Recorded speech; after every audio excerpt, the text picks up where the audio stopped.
প্রতিদিনের রুটিন অনুযায়ী আজকে বসে পড়লাম একটা ফেস প্যাক লাগাবো। তার আগে তোমরা যে কোনো ফেস প্যাকই লাগাও না কেন, রূপচর্চা করার আগে কিন্তু মুখটাকে ভালো করে ক্লিন করে নিবা। এবং আমি এখন যে ফেস প্যাকটা লাগাবো এটা কিন্তু চোখেও দিব, কারণ এই ফেস প্যাকটা যে জিনিসটা দিয়ে তৈরি সেটা কিন্তু চোখে দিলে চোখের কালো দাগ চলে যায়। এখন আমি শুকিয়ে নিয়ে মুছে একটু জুম করে ভিডিওটা কাছে এনে তোমাদের দেখাচ্ছি আমার স্কিনটা কতটা গ্লো করছে।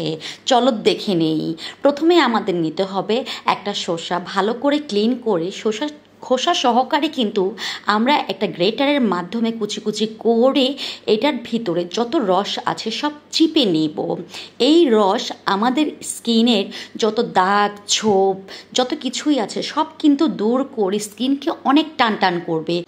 আমি নিয়ে নিলাম 2 চামচ বেসন এবং এই বেসনের সাথে শসার জুস আমার যতটুকু প্রয়োজন লিকুইড করার জন্য ততটুকু নিলাম। এরকম লিকুইড হওয়ার পর মুখে মাখার জন্য পুরো রেডি।